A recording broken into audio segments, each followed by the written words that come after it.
Welcome to What's Next for Markets, our brand new podcast. I'm Michael Kantrowitz, Chief Investment Strategist at Piper Sandler, where I lead the portfolio strategy team, recently ranked number one on Wall Street in the 2024 All America Institutional Investor Research Survey. At Piper Sandler, my team and I focus on providing institutional investors with unique market insights, emphasizing macro trends and their impact on portfolio positioning. The name of the podcast says it all. We're here to help investors navigate what's next for markets. Each week, we'll dive into a wide range of topics, from timely market insights to broader themes like building an investment framework, challenging conventional wisdom, and much more. Today's episode is especially timely as it coincides with the release of our annual market outlook.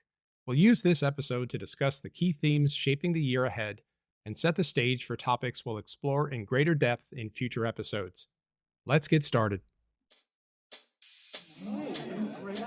Hello, welcome to our first podcast of What's Next for Markets. I'm Michael Kantrowitz.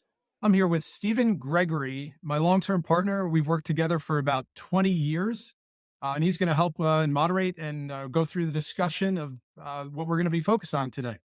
Thanks, Michael. Yes, I'm Stephen Gregory. I head up the quantitative research effort. And as Michael mentioned, we've been working together for 20 years now. It's this kind of combination of macro insights and the quantitative aspect, bringing in stock selection, marrying those two things, making that macro fit with the micro, I think powers a lot of our unique insights. It's a kind of quite the duo combination we've got going here. So happy to be here. Now let's jump right in. Michael, you just did your 2025 outlook. Do you think you could give us some highlights? Sure. And this, I think, Stephen, we've been doing these the first week of January for the last nearly 20 years. And I think this is one of the longest ones we've put together in terms of the number of slides. I think we had about 62 slides this year. We usually aim for about 45, but there's so much uncertainty and so much to talk about. We have a new administration. We're in the middle of perhaps a Fed easing cycle, a lot of things going on around the world, and a lot of questions that investors are trying to answer as they begin to think about positioning for this year. So perhaps we'll highlight the three main conclusions that we discussed in our client webinar in our Outlook last week. I'd say we could break it down to three things. What is changing in the macro backdrop in 2025 compared to the prior year or two? That's definitely a big topic where there's a lot to talk about. The second one would be, given our views of what's changing, how do we want to think about positioning portfolios in 2025? And those that are new to our work or are not familiar with us, most of our clients or the majority of our clients are institutional investors, if not all of them. And so we're going to be speaking in more of a way of how we typically communicate to these investors. We're not a team that focuses on short-term day trading or making massive speculative bets. So just keep that in mind. And the third thing we're going to also touch on, which is where most of the questions are, is what are the risks in 2025? So with that, I think, what people probably know us for in terms of our clients and from our exposure on Twitter has been our HOPE framework. So when we think about answering the questions about the macro backdrop, our starting point is always looking at our HOPE framework. And for those not familiar with it, HOPE is an acronym that is spelled HOPE, and it stands for Housing, Orders, Profits, and Employment.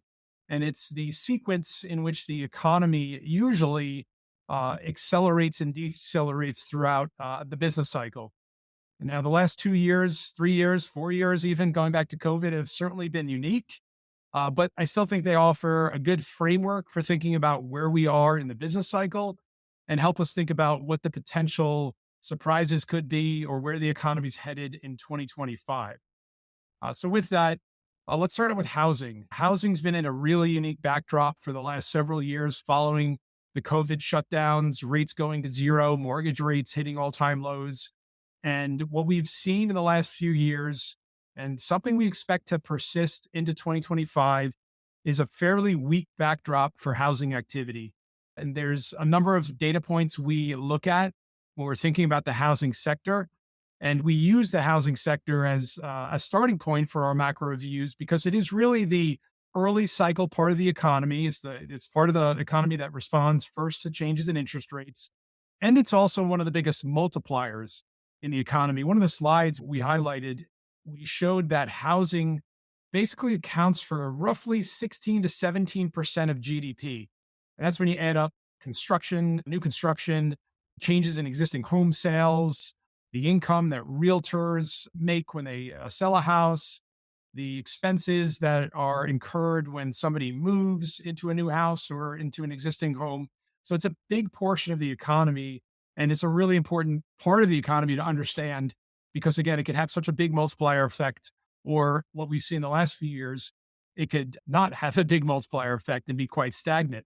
And so, whether we look at housing starts, building permits, last week we got from the NBA, the Mortgage Bankers Association, purchase activity fell near a 30-year low. And what that tells you is that not a lot of people are taking out mortgages to buy new homes or existing homes. So that backdrop, given the affordability issues and given where mortgage rates are today, as we're recording this, the end of the first week in January, we're back at these pretty high levels. Depending on who you get the numbers from, it's either in the really high sixes or the low to mid sevens. That's a problem for housing, and it's keeping inventory. It's keeping people from moving, basically. And so there's not a huge rebound that we expect in 2025 in terms of housing activity. Thus, any reacceleration in the macro backdrop is probably going to be more modest because it's not going to have the kicker, if you will, from what we typically see after a much bigger easing cycle where mortgage rates come down, where housing really does see a sharp rebound. High level, you do see better economic data next year, but tying that in, it's modest growth. How does this play out? What are we going to see if it's a recovery, but doesn't have your traditional housing push, that broad floor behind it? Yeah. Yeah. Well, I think the way I like to think about it is it's more of a potential reacceleration than a recovery. And just because I think most people tend to think about the macro backdrop in a very holistic or aggregate way. And if we look at nominal GDP today, it's still fairly high. So it's hard to say we're really recovering from a high level, but you could have pockets of the economy that have been weak over the last couple of years, like manufacturing and small businesses begin to recover, or you could also describe it as a reacceleration in some of the more cyclical parts of the economy. And so if we think about our hope framework, I don't think we're going to see much of a recovery or reacceleration in housing. The next part of our framework is O, which stands for orders. We often look at PMIs and specifically manufacturing PMIs in that context. And there's an area we do see some improvement. I think we've already started to see it in the fourth quarter of 2024. Perhaps some of it was due to reaction from the election results or the beginning of a Fed easing cycle.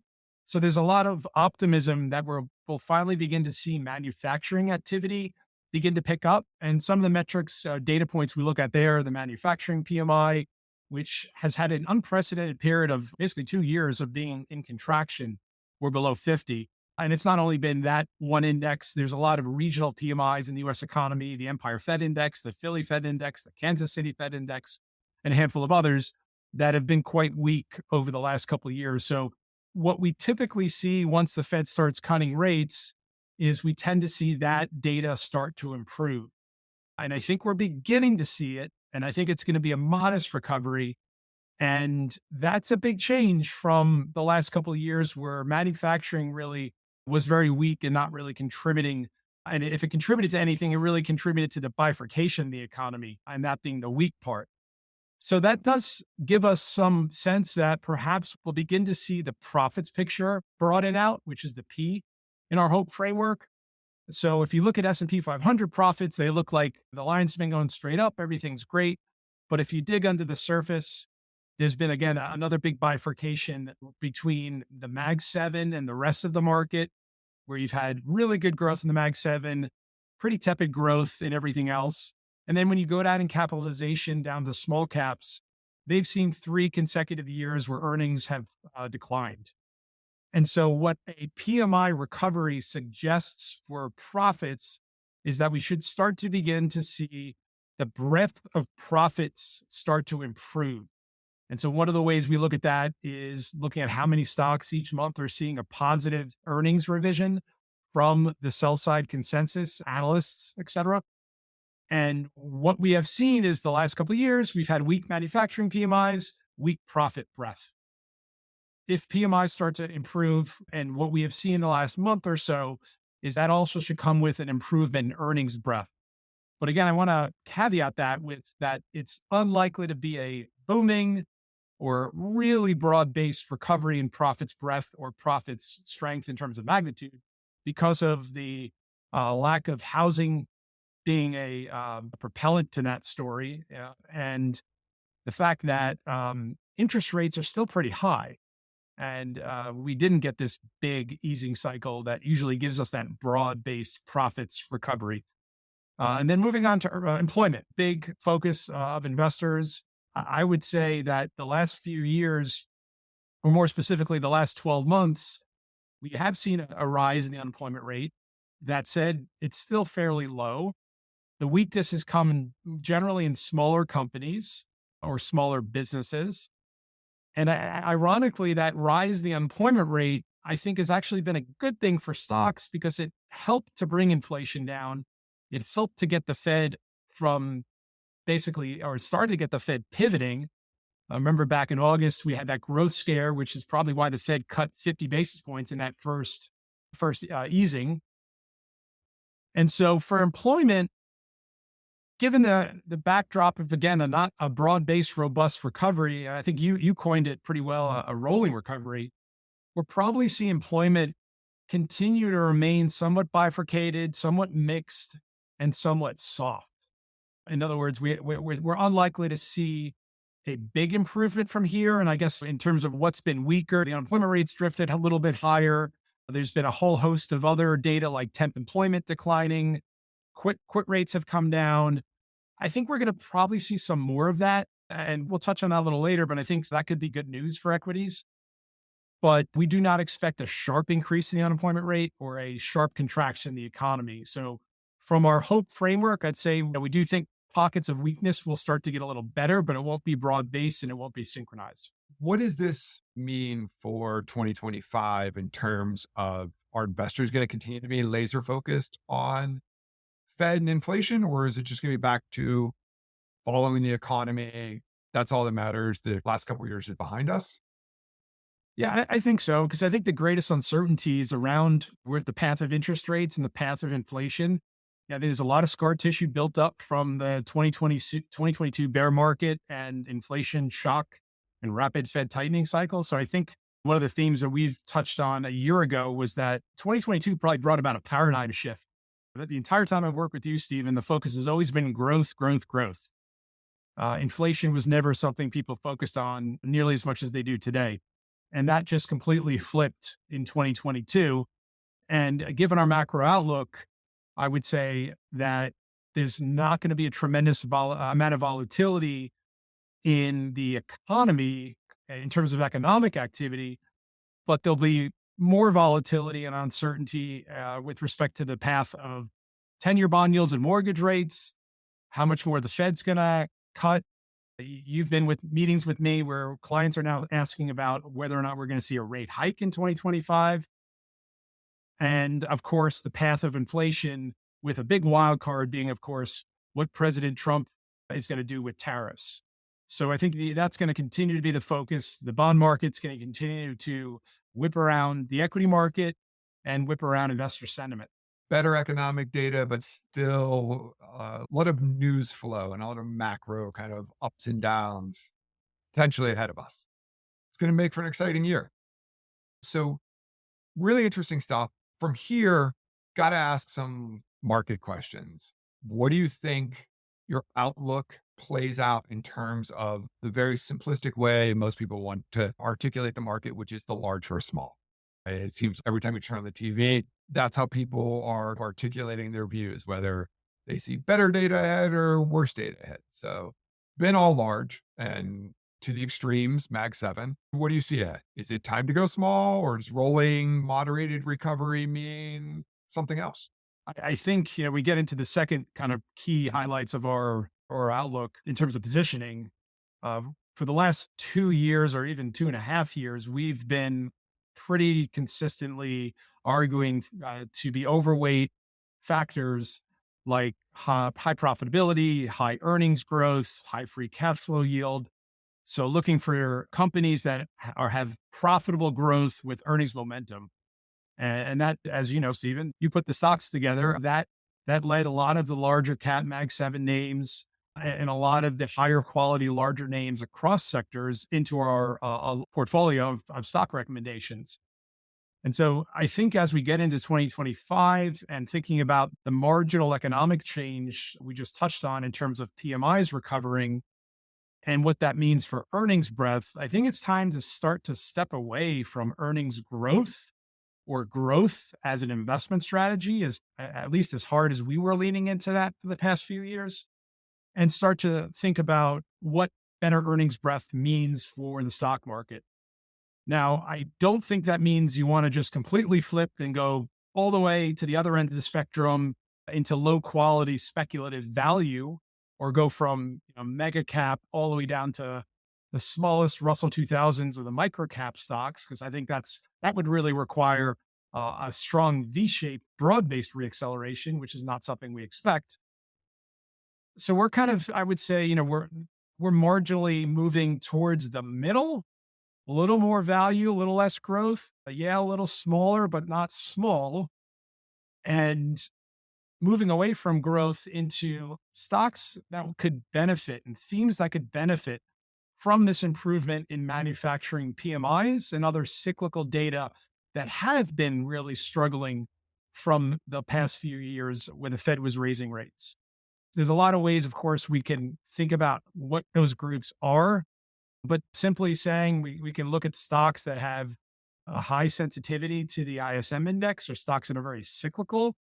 But I think we want to pair that with some kind of higher quality factors. Again, not going to what we were typically referred to as a real recovery portfolio, where you want to take on low quality, speculative risk and really look for stocks that have been bombed out over the years and deep value, but trying to find some value with cyclicality.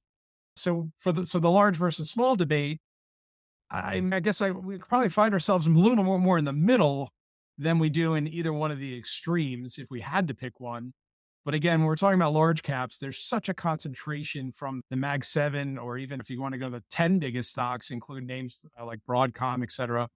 It's so idiosyncratic, which means it's less macro. And so I don't want to overlay a big macro theme on some of these stocks, but if there is one, it's that hopefully earnings breadth broadens out somewhat. And that suggests that I think investors will start to look at some other stocks that are perhaps cheaper, more economically sensitive, and that could benefit from some improvement in the economy and the fact that the Fed has already cut rates 100 basis points. So maintaining the kind of strength and stability you've seen in the more mature companies, but with a little bit more value tilt, a Yeah. little more small tilt, a more economically sensitive tilt, I guess. Yeah. Would And be, it's not necessarily because the valuations have gotten to some point where we think it's so attractive. yeah. It's more about we think there's a catalyst to start to see an improvement in the relative earnings of parts of the market that have struggled for the last 3 years as the PMI manufacturing PMIs have gone down or remained in contraction. So it's not a rising tide, all boats are shooting the moon. That bifurcation that we've seen kind of tightening up a little. Yeah, I think that's a great way to think about it, which presents the third thing we want to highlight, which is what are the risks? And it's such a unique backdrop because a typical PMI recovery is usually starting off with sentiment pretty bearish. Not the case today. Credit spreads pretty wide. Not the case today. Market multiples depressed. Not the case today. And stocks really not having done well leading up to that. Not the case today. So we really have to throw out the playbook from the cycles that you and I have experienced for the last 20 years, where that was very much the case each one of those times, and think about this unique environment today and how all the nuances and uncertainties could influence markets, investor sentiment, and company fundamentals, and of course, the macro backdrop. I think the biggest risk is that interest rates stay high or go higher. Coming into the beginning of this year, we've been talking about rates drifting higher all throughout the fourth quarter. We talked about how once we hit 4.5%, we thought that was kind of a line in the sand that would start to more broadly negatively impact markets. As we sit here recording this, the end of the week on the first week of January, the 10-year is close to 4.7. And what we typically see when PMIs go up is that interest rates follow higher because it does mean better cyclical growth. The wild card on top of that in this cycle is potentially what President Trump is going to do with tariffs. And I think the combination of the Fed cutting, the economy, some economic data starting to stabilize and improve, and the potential for tariffs to be added on top of that has got everyone really focused and beginning to fear the return of inflationary pressures. And so that's something else that could moderate any recovery. Because again, we're starting at a point where interest rates are fairly high. And even if we get some better earnings breath, higher interest rates could overwhelm the investor psyche and lead to some multiple compression on the other side. So listen, maybe we hit the consensus number for the S&P 500, which the last time I looked at it was around 14.5%. That sound right, Stephen? That's right. Though those always do tend to come down a little bit. Start off the year most optimistic. Yeah. Well, that's true. That's a fair point. The question is, how do we create a macro backdrop where earnings growth grows 15% and interest rates aren't higher and inflation fears aren't higher? And I think that's the big question. Our guess is that we probably don't get earnings growth to that level. Some improvement, yes, but not 15% as the street expects. And again, potentially that could be a good thing. The sweet spot for the market right now is kind of this bifurcated backdrop. Doesn't mean all stocks, do well, but certainly the way the index is constructed to the S&P 500, it means the larger companies continue to do well. So it's this really interesting tug of war between economic growth, earnings, and interest rates and inflation fear on the other side. And coming into this year, we saw a peak in market breadth around September, which coincidentally was around when the Fed cut rates. It also coincided with the low in the 10-year bond yield. And as 10-year bond yields have gone up over the last 4 months now, we've seen market breadth deteriorate, really beginning with those rate sensitive stocks like housing and real estate, utilities. And then that, as rate continued to march higher, we saw small caps started to roll over. Of course, we had the election right in the middle of that in November. But thereafter, after all that excitement, which lasted about a week, rates continued to move higher and more parts of the market started to see weakness. And then value stocks started getting hit. And then as the 10-year moved to above 4.5%, the whole S&P started to struggle and markets more broadly. So I think that's going to be the real question, is maybe even more important than the macro outlook and the earnings outlook, is what's going to happen to PEs next year. Because we came into this year, we're coming into 2025 with I don't want to call it complacent, but a very optimistic backdrop when you look at credit spreads and where multiples are and where the sentiment data are. Yeah, multiples definitely in the large cap space are up a lot. The small cap space are up a lot too. They're not as high, but they've recovered a lot too. Going to be interesting with sentiment where it is and kind of growth expectations, how 2025 plays out from that perspective. Any kind of thoughts? What do you think? Multiples higher, range bound? Well, I guess our base case, I'd say is flat to slightly down. And I'd say the risks around that, we can come up with conclusions about reasons why P's could go higher. And I think that's mainly due to, I think from speculation, just animal spirits really continuing to take off. Perhaps President Trump can get oil prices even lower. Perhaps we can see enough fiscal constraint that doesn't hurt growth and makes investors worry less about the fiscal deficit. So yeah, these are all risks that people are talking about that could potentially help. There's definitely possibilities for P's to continue moving higher as money continues to pour into the US from around the world because of how weak every other economy is. That persists. That could push P's higher. That's certainly been part of the story. We see the dollars now at an all-time high. When you look at the trade weighted broad dollar index going back 70 years. So money continues to pour into the US, and that's probably going to continue. On the downside, we've had this simple market outlook for now a couple quarters that if the 10-year goes above 4.5, the markets are going to struggle and PEs are going to start to go down if rates continue to move above that. And again, we're 20 basis points roughly above that as we are recording this on Thursday, January 9th. By the time this is published, we'll have gotten the payrolls report for Friday.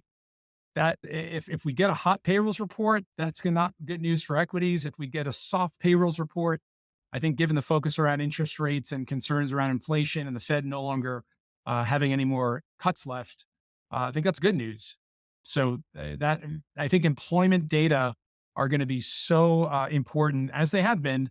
But really, if we have this continued focus on interest rates and inflation as we do today, and may persist if Trump continues to talk about tariffs and starts to implement them, softer employment data could maybe offset some of that. But we got to be careful now. We don't want too much of a bad thing. Obviously, if the unemployment rate starts to accelerate, then we go back to a backdrop where rates go down and we get a growth scare. But I think this year we're going to be bouncing back and forth between these narratives. And it's not something new. That's been the case, I would argue, for about 18 months. So I think reflexivity is going to be a big part of the story. In other words, rates go up for 4 or 5 months.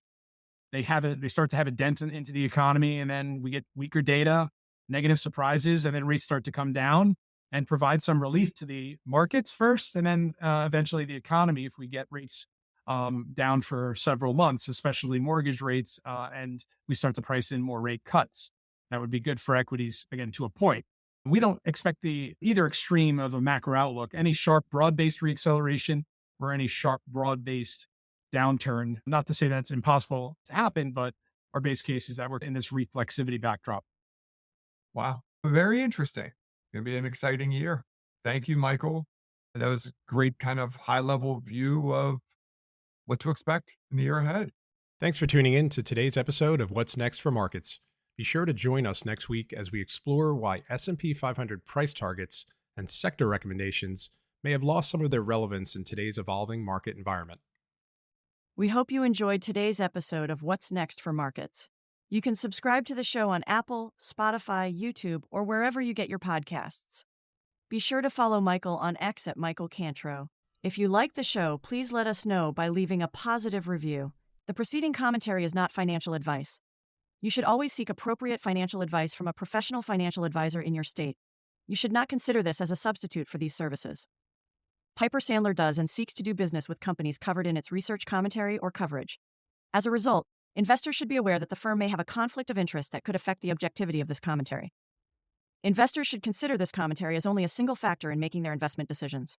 For full disclosure information, visit www.pipersandler.com/researchdisclosures.